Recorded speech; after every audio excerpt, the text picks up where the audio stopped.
नमस्कार, मैं हूं शुभम शंकरधर। आप देख रहे हैं मनी 9। समय हो गया है आपके पसंदीदा साप्ताहिक कार्यक्रम इकोनॉमिकम का। इकोनॉमिकम में अर्थात की नई किस्त लेकर मेरे साथ स्टूडियो में मनी 9 के एडिटर अंशुमान तिवारी जी आ गए हैं। सर, बहुत स्वागत है आपका। और अंशुमान जी से चर्चा शुरू करें, आपको अर्थात का विषय बताएं उससे पहले आपको बताते हैं शो में आज क्या क्या खास होगा। शुरुआत होगी अर्थात से। अर्थात में आज विषय कुछ ऐसा है जो आपके इर्द गिर्द का है, आपके आसपास का है, जो अभी घट रहा है, क्यों घट रहा है ये बताएंगे। विषय पर मैं आता हूं, उससे पहले आपको बताऊं और क्या है। इसके बाद होंगे आपके सवालों के जवाब, फिर आपके इनकम की बात होगी। इनकम की बात के बाद बात करेंगे किस्सों के सिक्के की। और चलते चलते अंशुमान जी एक खास किताब के बारे में बताने वाले हैं जो उन्होंने अभी हाल में पढ़ के खत्म की है और जिसे वो चाहते कि आप और हम भी पढ़ें। अब बात अर्थात के शीर्षक की। जैसे मैंने कहा कि आपके इर्द गिर्द वो घट रहा है। इस समय इर्द गिर्द क्या घट रहा है? इस समय इर्द गिर्द घट रही हैं स्टार्टअप में छटनियां। उन स्टार्टअप्स में भी सबसे ज़्यादा परेशान है एडटेक कंपनियां। नौबत यहां तक आ गई है कि बायजूस जो सबसे बड़ी कीर्ति कथा थी, जो झंडाबरदार थी इस सेक्टर का, एडटेक का, वो वहां अब ईडी के छापे पड़ने लगे हैं। इस स्थिति में क्यों आ गई? ये कंपनी तो देश के सबसे बड़े सुपरस्टार्स के साथ एडवर्टाइजमेंट कर रही थी, कैंपेन कर रही थी। ये कंपनी तो ये माना जा रहा था कि शिक्षा में नई क्रांति लेकर आएगी। फिर इस क्रांति को हुआ क्या? देखते देखते हाथों से चीज़ें फिसल क्यों गई?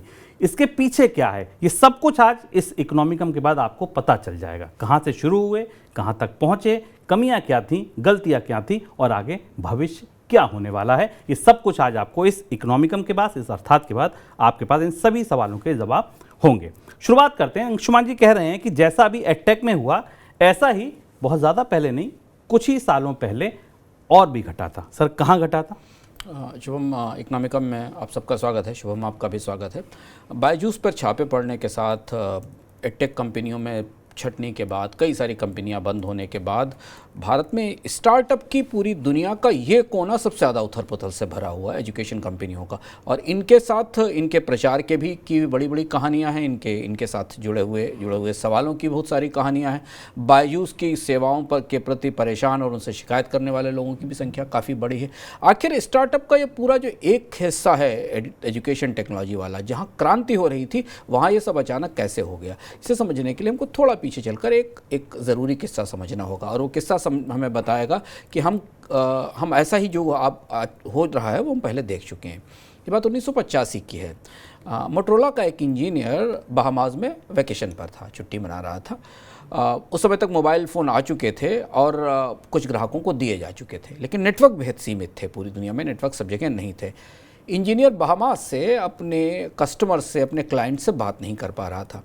उसे अचानक महसूस हुआ कि पूरी दुनिया में अगर सैटेलाइट का नेटवर्क बना दिया जाए, उसने सोचा कि पूरी दुनिया में एक सीरीज़ ऑफ सैटेलाइट्स की एक माला खड़ी कर दी जाए जिससे कहीं भी मोबाइल कॉल की जा सके किसी भी समय, तो इससे बड़ी सुविधा की बात क्या होगी लोगों के लिए। सैटेलाइट फ़ोन की तकनीक उस समय तक आ चुकी थी दुनिया में, लेकिन उसका इस्तेमाल सैन्य कामों में या राहत या बचाव में किया जाता था। उस दौरान ये 85, 86, 90 के दौरान पर्वतारोहियों की सैटेलाइट से बातचीत या उन्हें बचाने की कोशिश की खबरें सुर्खियों में आती रहती थीं।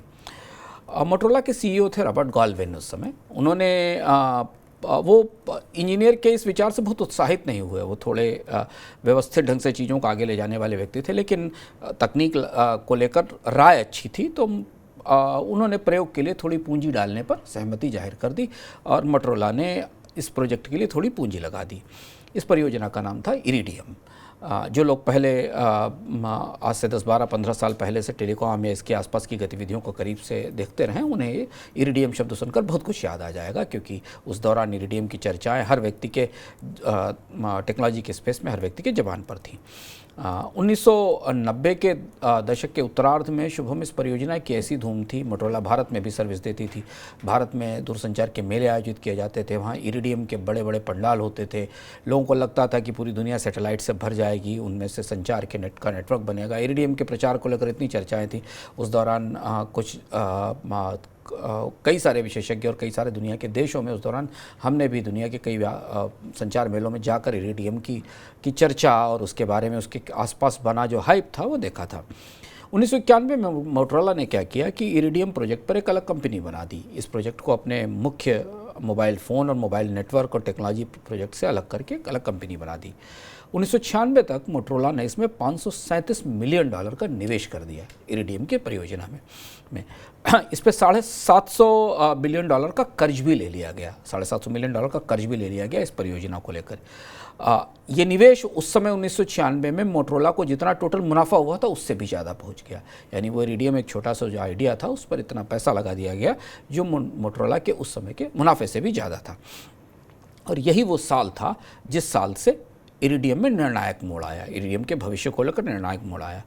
1985 में मोबाइल नेटवर्क सीमित थे, लेकिन अगले एक दशक में पूरी दुनिया में मोबाइल नेटवर्क का विस्तार बेहद तेज़ी से हुआ। बिजली की तरह पूरी दुनिया के छोटे छोटे शहरों तक मोबाइल नेटवर्क पहुंच गए। मोटरोला की योजना मोबाइल नेटवर्क के समानांतर या मोबाइल नेटवर्क आने से पहले पूरी दुनिया में सैटेलाइट्स का नेटवर्क बनाने की थी, जिससे कि आप कहीं भी हों, किसी घर में, कमरे में, कहीं भी जगह, और वहाँ सैटेलाइट से आप एक फ़ोन कनेक्ट करके किसी से बात कर सकें। इरिडियम की जो तैयारी की गई, इरिडियम की जो परियोजना की तैयारी की गई, उसमें इरिडियम का जो हैंडसेट था वो एक ईंट के बराबर भारी था। इरिडियम के हैंडसेट आज भी कुछ लोगों के पास मेमोरियल के तौर पर हैं, प्रदर्शनियों में और संचार मेलों में दिखाया जाता था कि ईंट के बराबर भारी हैंडसेट था। इसकी कीमत $3000 के आसपास थी इरिडियम के हैंडसेट की। इसकी एक कॉल $7 से $30 पर मिनट के आसपास की थी। और चूंकि सैटेलाइट फ़ोन था तो हर घरों के अंदर इसका संपर्क होने में मुश्किल होती थी, कॉल के लिए बाहर जाना होता था। एक तरफ दुनिया में मोबाइल नेटवर्क्स फैल रहे थे, मोबाइल फ़ोन के आकार जो साइज़ जो उस समय बड़े थे वो सिकुड़कर छोटे छोटे होने लगे थे, नोकिया छोटे फ़ोन तक ले आई थी।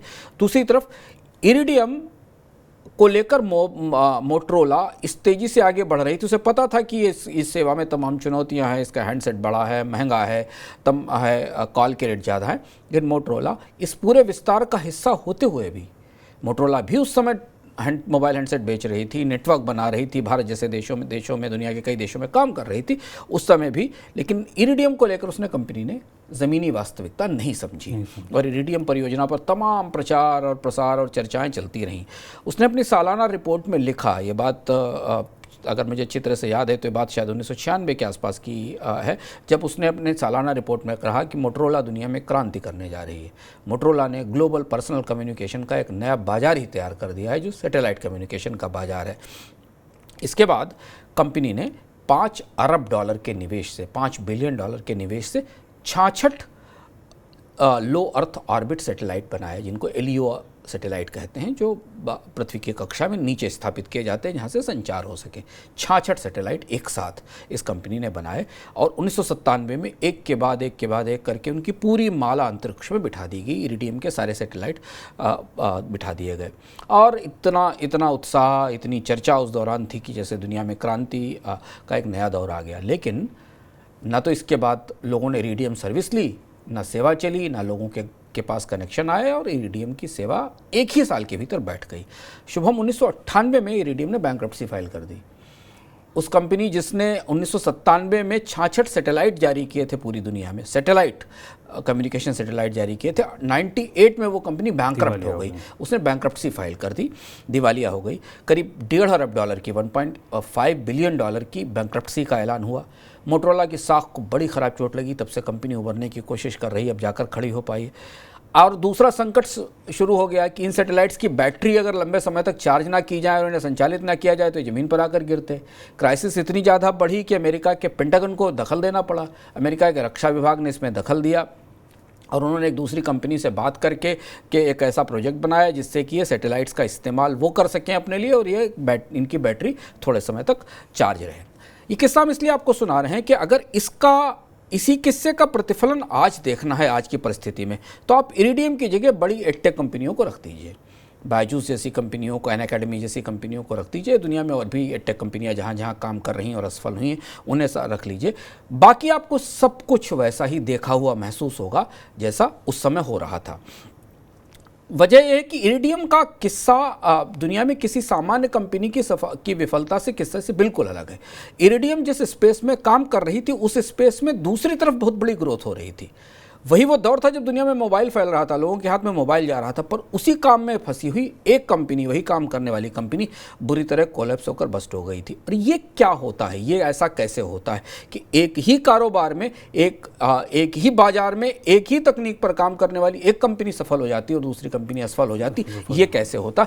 ये कहानी है भारत में एडटेक को लेकर, जो हमें आज दिखाई दे रही, जहां हम बायजूस पर ईडी के छापे और तमाम सवाल जवाब और कई किस्म की चुनौतियों को में फंसा हुआ एडटेक सेक्टर को देख रहे हैं।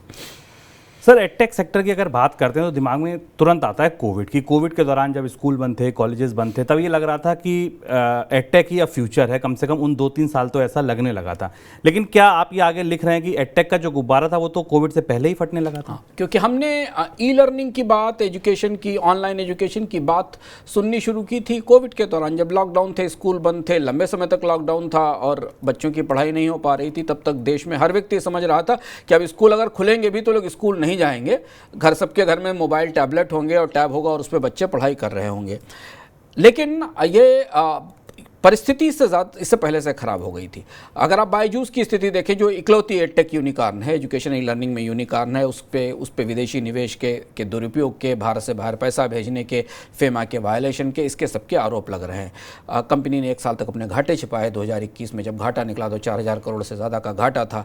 कंपनी पर निवेशकों का दबाव था, रेगुलेटर्स का दबाव था, तब उसने 18 महीने बाद अपने नतीजे घोषित किए।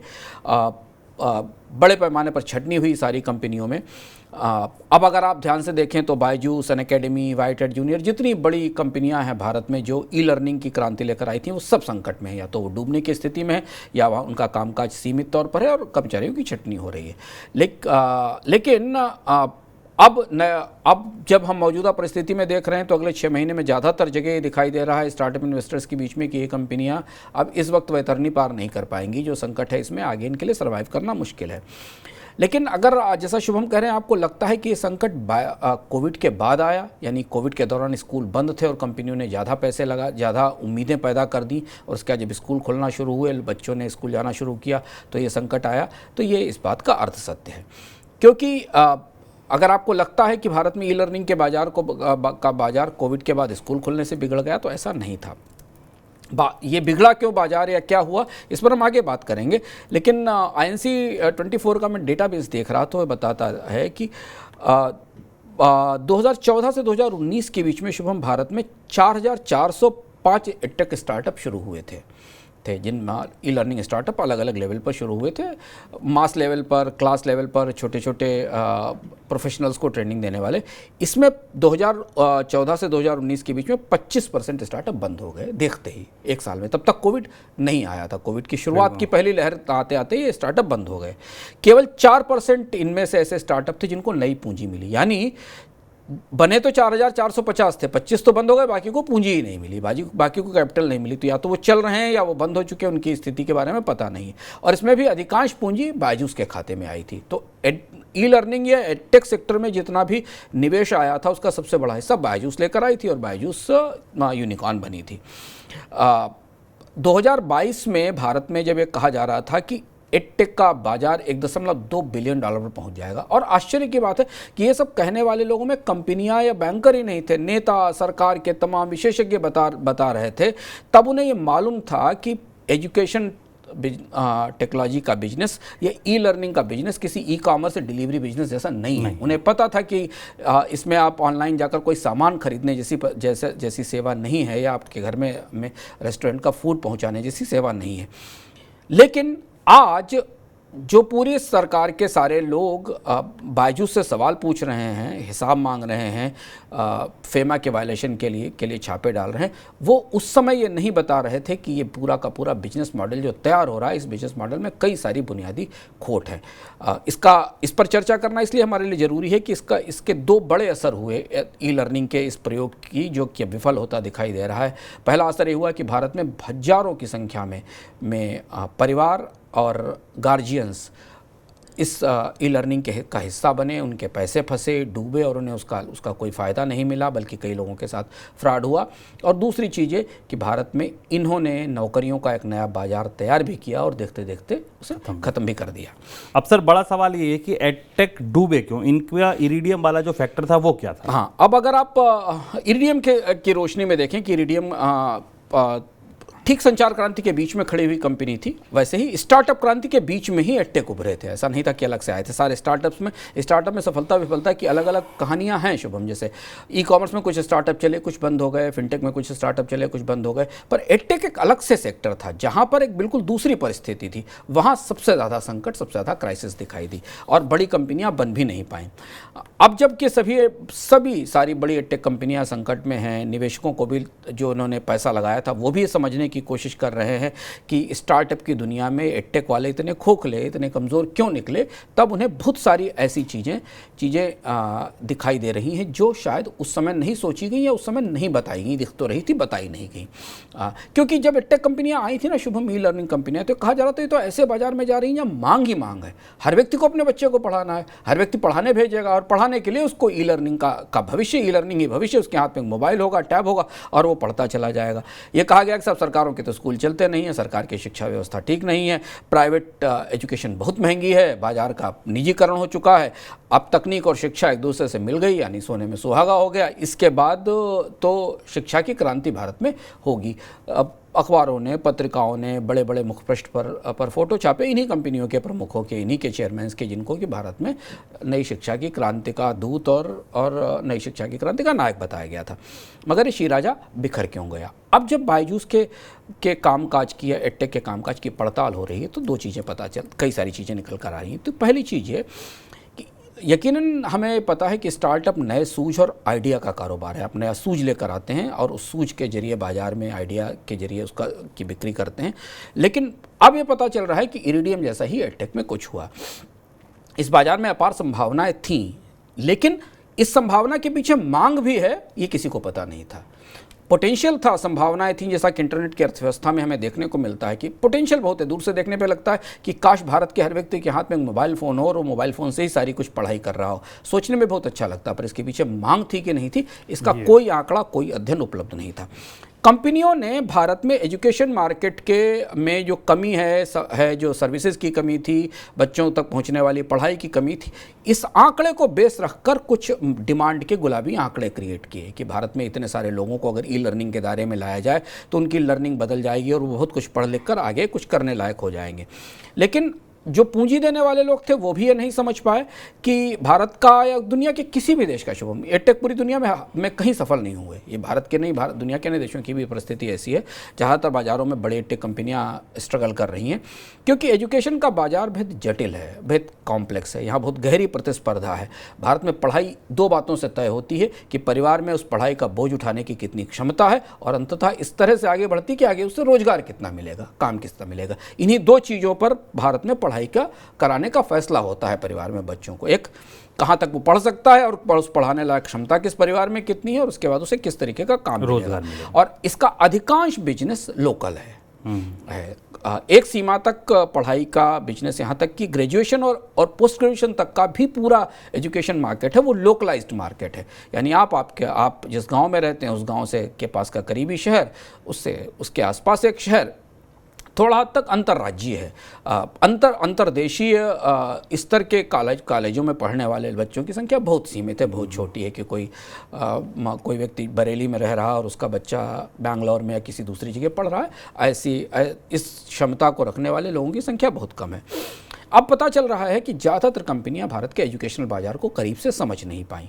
यहाँ एक कंपनी आई और जैसा स्टार्टअप में हम भेड़चाल देखते हैं वो भेड़चाल शुरू हो गई। एक आई तो एक के पीछे दूसरी आई, एक के बाद एक स्टार्टअप आने लगे। कोई शोध नहीं था, नए नए आइडियाज़ आना शुरू हो गए। बायजूस जैसी कंपनियों ने इस बाजार की कमी को आगे दिखाकर पूंजी उठाई। पूंजी उठाने के साथ आसपास की कंपनियों का अधिग्रहण करना शुरू कर दिया।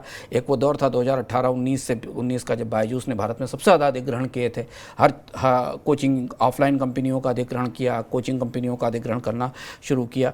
1-2 साल तक देश को ऐसा महसूस होने लगा जैसे कि बच्चों को अब स्कूल जाने की ज़रूरत ही नहीं है, बायजूस उनको सब कुछ पढ़ा देगा। बायजूस ले लिया यानी उनके कंपटीशन में पास होने की, उनके आगे बढ़ने की, स्कूल में सक्सेसफुल होने की गारंटी हो गई।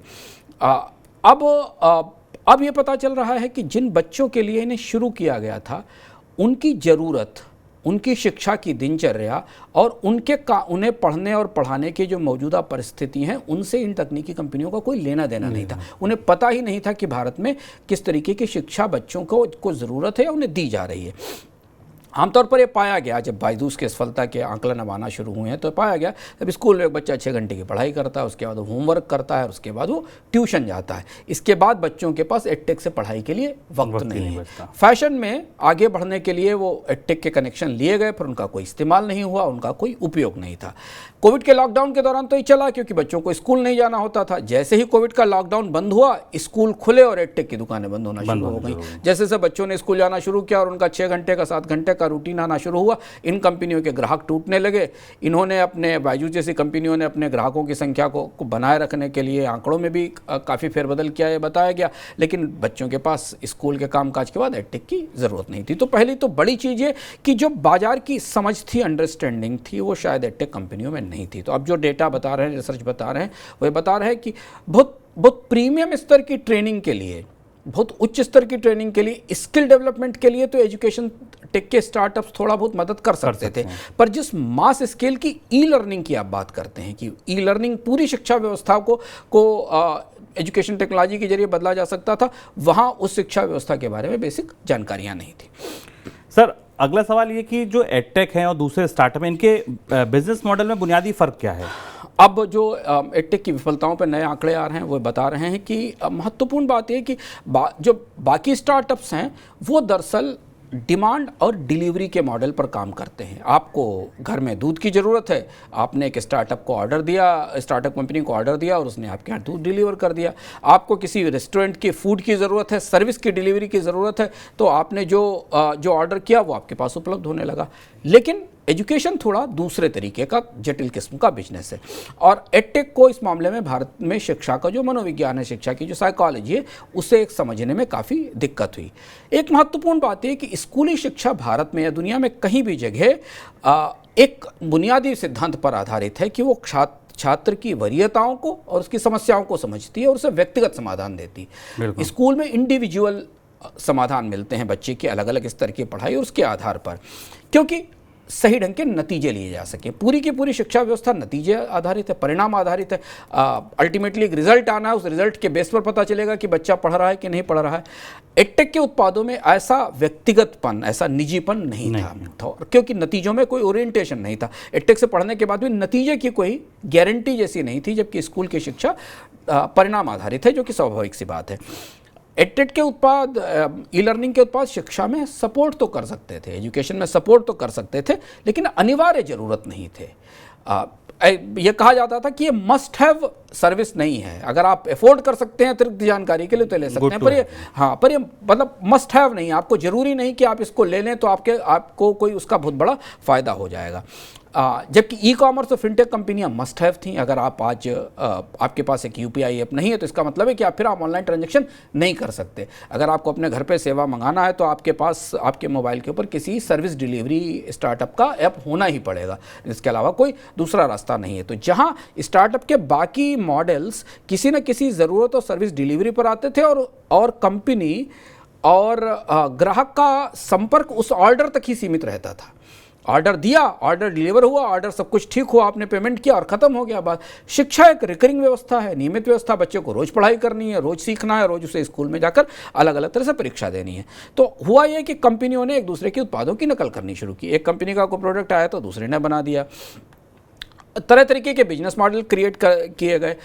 इन उत्पादों में इनोवेशन नहीं था, लगभग एक ही जैसे प्रोडक्ट थे। अगर आप अभी भी देखें तो इन उत्पादों में कुछ बड़ा फर्क नहीं था। एक्स कंपनी का मॉडल दूसरे कंपनी वाई कंपनी के मॉडल के जैसा था।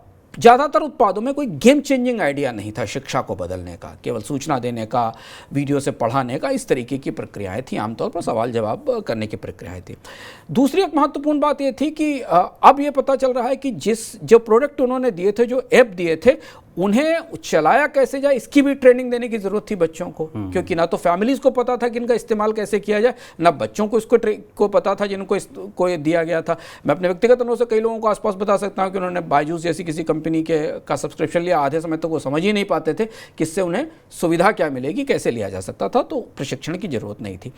ऊपर से कंपनियों ने अपने निवेशकों को लुभाने के लिए ऐप्स में नई नई तकनीकें डालनी शुरू कर दी, आर्टिफिशियल इंटेलिजेंस की और मशीन लर्निंग की और बहुत सारी तरीके की बड़ी बड़ी तकनीकें डाल दी, जिससे शिक्षा, जिसमें सहजता पहली शर्त है शुभम, पढ़ाई सहज हो, लोग सहजता से बच्चे सीख सकें, वो सिंप्लिसिटी पहली शर्त है। वो उनके हाथ में एक मशीन आ जाने के बाद और ज़्यादा कॉम्प्लेक्स हो गई और ज़्यादा कठिन हो गई। अब एडटेक को ये भी एक बात समझ में आई, ई लर्निंग कंपनियों को ये भी समझ में आई कि शिक्षा पूरी तरह परिणाम आधारित कारोबार है। अल्टीमेटली शिक्षा का मतलब है कि आपका रिजल्ट क्या आता है। स्कूल में दाखिले से लेकर आगे बढ़ना और आगे बढ़ने से लेकर उच्च शिक्षा तक जाना, हर जगह परिणाम से आकलन होता है कि शिक्षा का अंततः नतीजा क्या निकला। जो इस समय मौजूदा शिक्षा मॉडल हैं भारत में, चाहे वो जूनियर लेवल के हों या मॉन्टेसरी लेवल के हों, किड्स के लेवल के हों या ग्रेजुएशन और उसके ऊपर लेवल के हों, उनके जो मॉडल्स हैं वहाँ जो शिक्षा का तरीका और उसके नतीजे हैं उससे ई लर्निंग कंपनियों का तालमेल नहीं हो पाया, क्योंकि वो नतीजे नहीं निकल पा रहे थे उनसे। एडटेक पे पढ़ने के बाद आपको नॉलेज तो मिल सकती थी, पर वो अच्छे नंबर की गारंटी, वो व्यवस्था जो शिक्षा का मौजूदा ढांचा है उसके साथ नहीं थी, और इसलिए शिक्षा के मौजूदा ढांचे में स्कूलों के साथ उसे जोड़ा नहीं जा पाया, ई लर्निंग को नहीं जोड़ा जा पाया। ये माना जा रहा है कि ज़्यादातर जो ऐप थे जो कॉलेजों की, स्कूलों की शिक्षा प्रणाली थी उससे इंटीग्रेट नहीं कर पाए।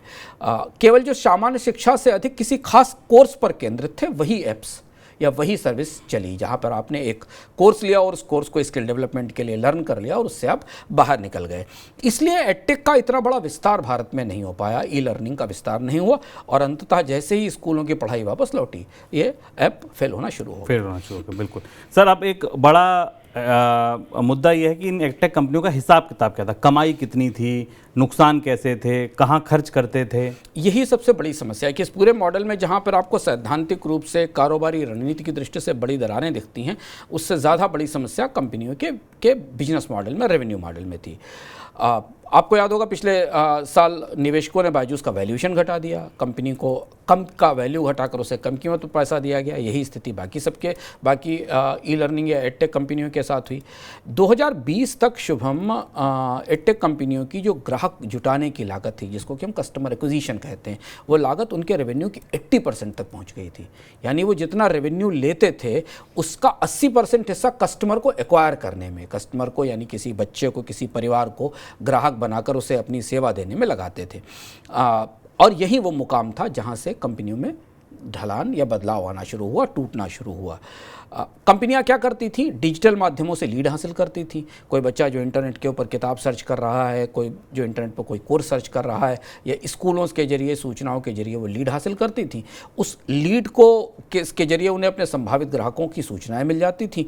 उन सूचनाओं के आधार पर कोर्स बेचने के लिए या अपनी सदस्यता या सब्सक्रिप्शन बेचने के लिए बेहद ऊंची कीमत पे एग्जीक्यूटिव, सेल्स एग्जीक्यूटिव भर्ती किए गए थे, जिन्हें बहुत सख्त टारगेट दिए गए थे, जिन्हें बिक्री के बड़े टारगेट दिए गए थे। उनसे कहा गया था कि इतना टारगेट पूरा करके लाया जाए, इतने लोगों को सब्सक्रिप्शन लेके आए जाएं।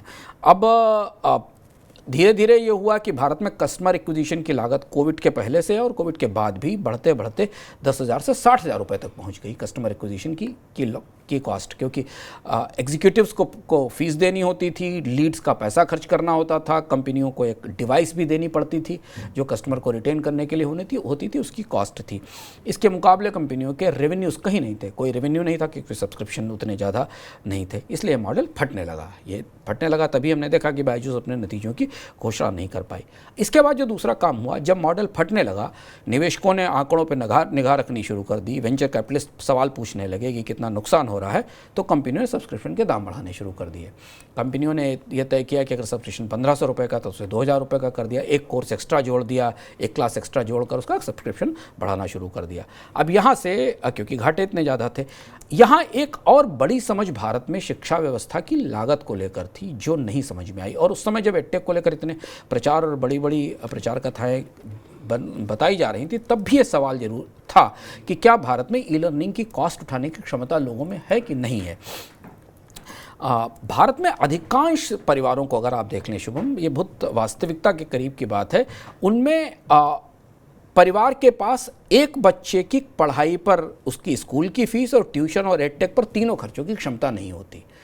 ये संभव नहीं है कि स्कूल में कि अधिकांश मध्यवर्गीय परिवार अपने बच्चों को ई लर्निंग भी करा सके, ट्यूशन भी करा सके और स्कूल की पढ़ाई भी दे सके। ये बात तो तमाम स्वयंसेवी संगठनों के आंकड़ों में सामने आती रही है। और इसके अलावा फिर डेटा महंगा होता चला गया, इसलिए डेटा का खर्च भी परिवारों का बढ़ता चला गया।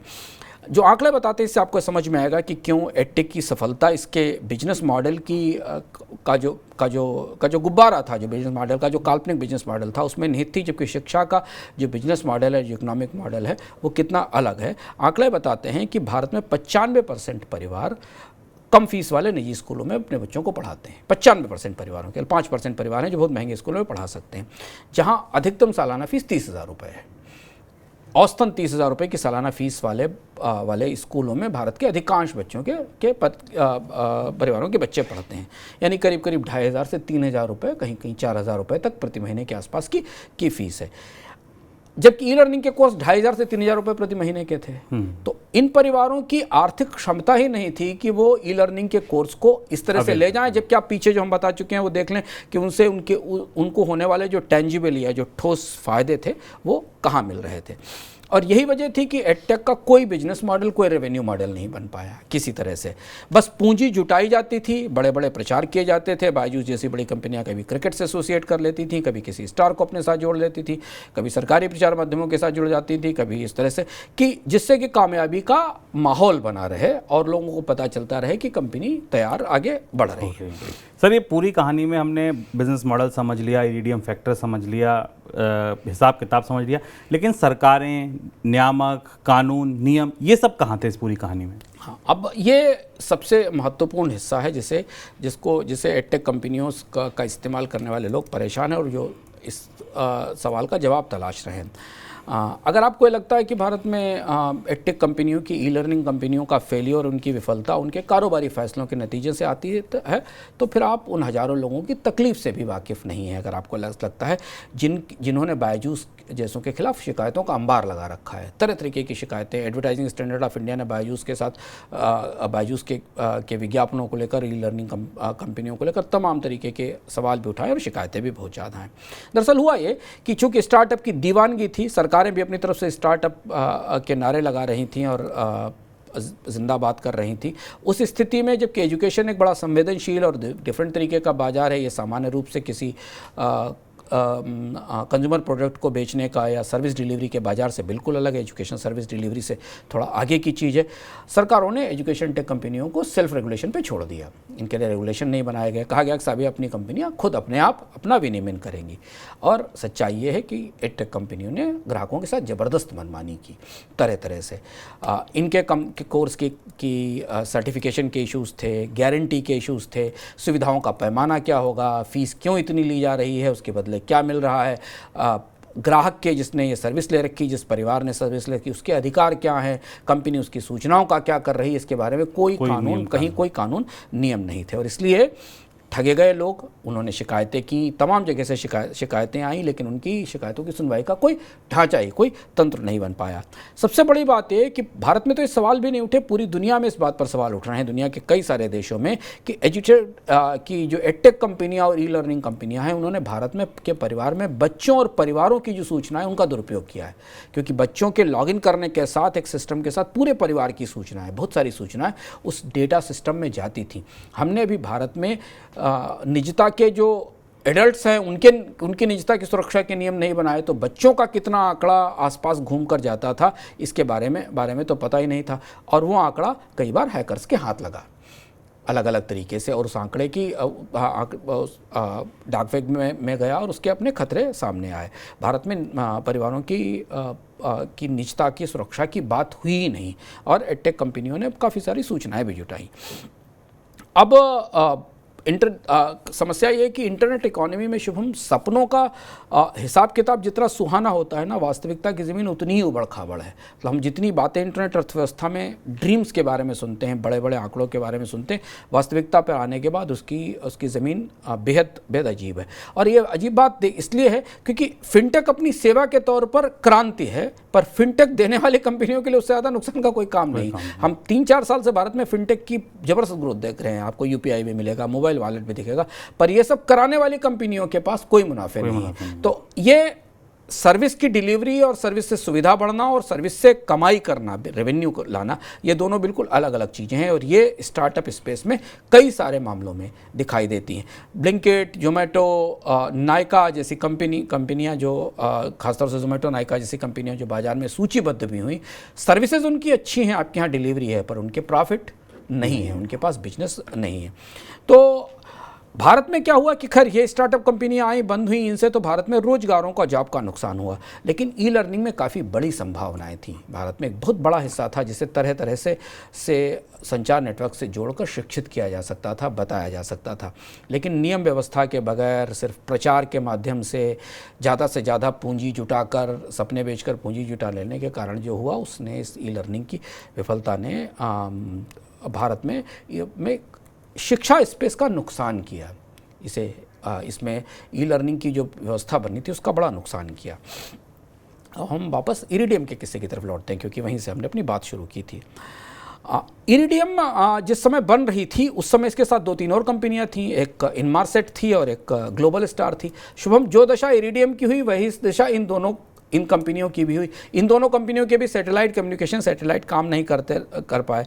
1990 के उत्तरार्ध में जब संचार तकनीक पूरी दुनिया में फैल रही थी, उसी समय सैटेलाइट कम्युनिकेशन की कंपनियां डूब रही थी। यानी आपके मोबाइल पर सिग्नल आ रहा था, मोबाइल विस्तृत फैल रहे थे, बट इरिडियम जैसी कंपनियां खड़ी नहीं हो पाई थी। ठीक उसी तरह आज जब हम स्टार्टअप की बड़ी सफलताएं देखते हैं अपने आसपास, काफ़ी बड़ी कंपनियां स्टार्टअप में हैं जिनकी हम सफलताएं देखते हैं, तो हमें दिखता है कि इसी मोहल्ले में एडटेक के बाजार में मातम है। एडटेक के बाजार में कंपनियां लगातार असफल हो रही हैं। तो अक्सर कंपनियां हमें लगता है इसलिए नहीं डूबती क्योंकि खामी बाज़ार में होती है, समस्या बाज़ार में होती है। एयरटेल और जियो बढ़ रही हैं, वोडाफोन और बीएसएनएल संकट में है। उसका बाजार तो बढ़ ही रहा है, मोबाइल फ़ोन का आपके सामने दिखाई दे रहा है। भारत में मोबाइल फ़ोन बनाने वाली कंपनियां और मोबाइल फ़ोन सर्विस देने वाली कंपनियों के डूबने और सफल होने का काम एक ही बाजार में होता है। तो कंपनियां इसलिए नहीं डूबती क्योंकि बाजार में कोई समस्या होती, कंपनियां इसलिए डूबती हैं कि उनके कारोबार में, उनकी योजनाओं की खामियों में खामियां होती हैं। पर भारत में जब ये कंपनियां डूबती हैं तो इसके नुकसान बहुत बड़े होते हैं। इससे रोज़गार ख़त्म होते हैं, इससे कमाई ख़त्म होती है और बहुत सारी उम्मीदें ख़त्म हो जाती हैं जो इसके ज़रिए आती हैं। इस किताब का जिक्र हम पहले भी कर चुके हैं। जिम कॉलिंस की एक मशहूर किताब है, हाउ द माइटी फेल, जिसमें बड़ी कंपनियों के डूबने के किस्से बताए गए और उनके तरीके बताए गए। और उसमें उन्होंने एक बहुत दिलचस्प बात लिखी है जो भारत के एडटेक सेक्टर पर बायजूस जैसी कंपनियों पर सही तरह से लागू होती है। आप उससे उनकी ये जानना ज़रूरी है। उनका कहना यह था कि आप सफल होंगे, असफल होंगे, टिकेंगे या डूब जाएंगे, आप गो फर्स्ट हो रहेंगे या विस्तारा रहेंगे। आपके सामने इंडिगो उड़ती दिखाई देती है, स्पाइसेस संकट में दिखाई देती है। गो फर्स्ट आपके सामने डूब जाती है, जबकि विस्तारा और इंडिगो जैसी एयरलाइंस उड़ती रहती हैं और नई एयरलाइंस भी आती हैं।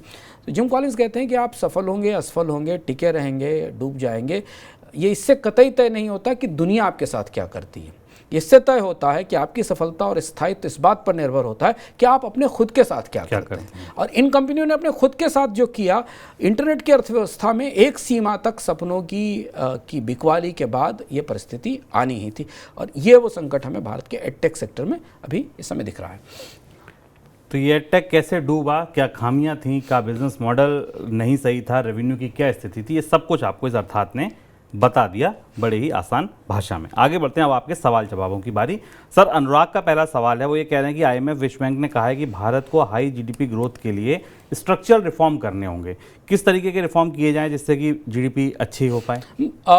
IMF और वर्ल्ड बैंक की तरफ से जो स्ट्रक्चरल रिफॉर्म्स की सूची दी जा रही है, अब उसमें बहुत स्पष्टता नहीं है, क्योंकि अगर आप ध्यान से देखें तो भारत अपने तरफ से लगभग सारे बड़े स्ट्रक्चरल रिफॉर्म्स कर चुका है। उनके अगले चरण आ सकते हैं, उनकी पीढ़ी आ सकती है। स्ट्रक्चरल रिफॉर्म आप किसे कहेंगे? निजीकरण। भारत सरकार ने तो भारत के इतिहास का सबसे बड़ा एसेट मोनेटाइजेशन कार्यक्रम लॉन्च कर दिया। कंपनियां बेचने को तैयार, बैंक बेचने को तैयार, कोई ग्राहक ही नहीं है बाजार में। सड़कें बेचने को तैयार हैं, एयरलाइंस बेचने को तैयार हैं। बैंकों के पुनर्गठन और निजीकरण की कोशिशें सफल नहीं हो रही। तो ये शब्द अब थोड़ा पुराना हो चुका है, ढांचागत सुधारों वाला। भारत के अब ढांचागत सुधार पलटकर दूसरे दिशा में होने होंगे, जो शायद IMF और वर्ल्ड बैंक आगे भविष्य में बताएंगे, पर वो सुधार ज़्यादा जरूरी हैं भारत में। डिमांड साइड से लोगों के हाथ में ज़्यादा पैसे देने, लोगों के हाथ में ज़्यादा बचत देना, टैक्स कम करना, कमाई बढ़ाने के अवसर लेके आना। आप सरकारें केवल लोगों की आय बढ़ाने के, जेन्युइन ढंग से आय बढ़ाने के स्रोत बढ़ा दें, उन्हें रोजगार उपलब्ध कराने की व्यवस्था करा दें, उनकी ज़िंदगी जीने की लागत कम कर दें, बाजार तो अपने आप चलने लगेगा। बाजार में तो लोग खरीद के लिए, अपनी ज़िंदगी बेहतर करने के लिए आएंगे ही। तो जितने भी रिफॉर्म भारत में सजेस्ट किए गए थे, पहले चरण में वो सुधार सफल रहे, क्योंकि वो सप्लाई साइड के रिफॉर्म थे, पॉलिसी साइड के रिफॉर्म थे। लेकिन पॉलिसी साइड के रिफॉर्म, सप्लाई साइड के रिफॉर्म्स की एक सीमा हो गई। डिमांड साइड के रिफॉर्म्स नहीं आए, जो ज़्यादा जटिल है, और अब उनकी ज़रूरत शायद दिखाई देती है। अगला सवाल सर रजत का है। रजत ये पूछ रहे हैं कि ये जो EV आ रहे हैं, ये हमारे घर के बिजली के बिल बढ़ाएंगे या इसके लिए सरकार कोई मॉडल लाएगी जिससे सस्ती बिजली मिल पाएगी? शुभम, अभी भी रजत को पता चले कि अभी तक सरकार ने इलेक्ट्रिक व्हीकल्स की बिजली चार्जिंग की कोई पॉलिसी डिक्लेयर नहीं की है। इलेक्ट्रिक व्हीकल्स अभी भी डोमेस्टिक बिजली से चार्ज किए जाते हैं, कई जगह सब्सिडाइज बिजली से चार्ज किए जाते हैं। भारत ने बिजली दरों का ढांचा बेहद पेचीदा, बड़ा परतदार है। 5-5, 6-6, 7-7, 8-8 कुछ राज्यों में 10-10 स्लैब तक बिजली दरों के। तो अभी तो ये तय ही नहीं है कि जो आपको इलेक्ट्रिक वाहन को चार्ज करने वाली बिजली, उसकी दर क्या होगी। और यहाँ एक बड़ा सवाल उठेगा बाजार में लेवल प्लेइंग फील्ड का, क्योंकि अगर इलेक्ट्रिक वाहन से चार्ज होने वाली बिजली पेट्रोल से सस्ती है, तो ये एक किस्म की अनफेयर लेवल प्लेइंग फील्ड नहीं होगी, जो अनफेयर प्लेइंग फील्ड होगी। तो सरकार को ये देखना होगा कि ईंधन की चलने की लागत कितनी है, पेट्रोल डीजल में पर किलोमीटर की लागत जो है वो चार्जिंग की लागत से कैसी है, इसका एक फैसला देखना होगा। दूसरा है कि ग्रिड्स को इस बात के लिए तैयार करना होगा कि आपके पास इतनी सरप्लस बिजली हो कि वो चार्जिंग में जा सके। तो अभी इलेक्ट्रिक वाहनों की चार्जिंग की नीति ही नहीं तय हुई। अभी आप उन्हीं वाहन उसी तरह से चार्ज कर रहे हैं जो बिजली दरअसल आपको घर में खपत के लिए, उद्योग में खपत के लिए, कारोबार के लिए आती है। पर इसके लिए नीति की आवश्यकता है। इस पर चर्चा भी होती रही है। 1-2 साल पहले नीति आयोग के स्तर पर और सरकार के स्तर पर इस पर चर्चा भी हुई थी कि बिजली दरें कैसे तय की जाएं इलेक्ट्रिक वाहनों के लिए। आगे बढ़ते हैं सर। अब इनकम की बात, यहाँ क्या खास? इनकम की बात में हम आपको 2 महत्वपूर्ण चीज़ों के बारे में सुझाव देंगे। एक तो ये कि मनी9 लगातार सिर्फ आपको सूचनाएं देने तक ही सीमित नहीं है, बल्कि आपसे सूचनाएं लेने, आपकी समस्याओं के समाधान के लिए भी लगातार सक्रिय है। और इसलिए हम धीमे धीमे अपने एक्सपर्ट्स के साथ बातचीत के और आपके सीधे सवाल जवाब के क्रम बढ़ाते चले जा रहे हैं। लगातार वो कार्यक्रम बढ़ रहे हैं। अगर आप मनी9 के YouTube चैनल पर हैं तो आप दिन में कम से कम 2 बार अपनी वित्तीय समस्याओं के लिए सीधे बात कर सकते हैं, एक्सपर्ट से सीधे बात कर सकते हैं। स्टॉक मार्केट पे पूरे सप्ताह पूछ सकते हैं, म्यूचुअल फंड्स मार्केट पे पूरे सप्ताह पूछ सकते हैं, और प्रति सप्ताह दूसरे चरण में आप विशेषज्ञ से पूछ सकते हैं पर्सनल फिनांस, बीमा, गोल्ड, रियलिटी, इनसे जुड़े हुए फ्रॉड जिनसे आप अलग अलग तरह से प्रभावित होते हैं। बेहतर है क्योंकि ये पर्सनल फिनांस है और ये आपका अपना व्यक्तिगत वित्तीय व्यवस्था है, तो उन कार्यक्रमों में आप जरूर आएँ। उनके नंबर भी हम आपको स्क्रीन पे दिखा रहे हैं, जो आपको दिखाई देंगे। और प्रति सप्ताह एक नया विशेषज्ञ आपके पास होता है और वो विशेषज्ञ आपको सलाह देता है इस बात के लिए कि आप अपने सवाल पूछें। खासतौर पर अपने पोर्टफोलियो रिव्यूज़ कराएं। अगर आप म्यूचुअल फंड इन्वेस्टर हैं, अगर आप स्टॉक इन्वेस्टर हैं, तो बजाय किसी बड़ी खबर पर आधारित सवाल पूछने के, उससे स्पेसिफिक उस स्टॉक के बारे में सवाल पूछें जो आपके पोर्टफोलियो में रखा हुआ है, उसका भविष्य क्या है। तो ऐसे सवाल पूछने से आपको अपनी समस्याओं के सीधे व्यक्तिगत समाधान मिलेंगे। मनी9 इस तरीके के और कार्यक्रम भी आगे लेकर आएगा। आगे बढ़ते हैं सर। किस्सों के सिक्के में इस बार क्या खास होगा? किस्सों के सिक्के में इस बार हम इतिहास के पन्नों में दबा हुआ एक बड़ा पुराना सा किस्सा निकाल कर लाए, जिसके बारे में शायद आपने सुना नहीं होगा। क्या कभी आपने सुना था कि फ्रांस और अमेरिका के बीच युद्ध हुआ था? क्या कभी आपको ने कहीं सुना या सुना हो कि फ्रांस ने प्राइवेटियर्स को, यानी समुद्री डाकुओं को, अमेरिका के जहाज़ों के पीछे छोड़ दिया था और उन समुद्री डाकुओं ने अमेरिका के जहाज़ों पर कब्जा कर लिया था? फ्रांस और अमेरिका के इतिहास के में इतने बदलाव और इतने तेज घटनाक्रम हुए हैं जिन्हें जो दुनिया में किसी रोमांचक फिल्म से कम नहीं है। और ये इसलिए हम इस बार आपको बता रहे हैं कि हाल में ही जब फ्रांस के राष्ट्रपति इमैनुअल मैक्रों चाइना से लौटे अपनी यात्रा से, तो उन्होंने ये कहा कि यूरोप को अब अमेरिका से दूरी बनानी चाहिए। यही वो मैक्रों हैं जिन्होंने 1 साल पहले कहा था कि नाटो अब मर चुका है, उसका मानसिक रूप से उसकी मृत्यु हो चुकी है, नाटो इज़ ब्रेन डेड। तो फ्रांस जो फ्रांस और अमेरिका के रिश्तों का एक हिस्सा स्टैच्यू ऑफ लिबर्टी है, जो फ्रांस ने बनाकर अमेरिका को गिफ्ट किया था और अमेरिका की सबसे बड़ी पहचान है, और दूसरी तरफ अमेरिका के और फ्रांस के रिश्तों में युद्ध भी है एक दूसरे के बीच में। वो क्या था छद्म युद्ध, कैसे हुआ था वो युद्ध, क्यों मैक्रों ऐसा कह रहे हैं, और अमेरिका और फ्रांस के रिश्तों में जो ताजी खटास आई है, इसका किस्सा बेहद दिलचस्प है, इसके पीछे का इतिहास बेहद दिलचस्प है। इस बार किस्सों के सिक्के में हम इसी पे बात करेंगे। चलिए चलते चलते खास किताब और सर। हाँ, एक नई किताब आई है, थोड़ी बल्कि और मोटी किताब है। प्रसिद्ध इतिहासकार हैं, लेखक हैं पीटर फ्रैंकोपैन, उनकी किताब आई है और अपने तरीके की पहली किताब है the earth transformed untold history.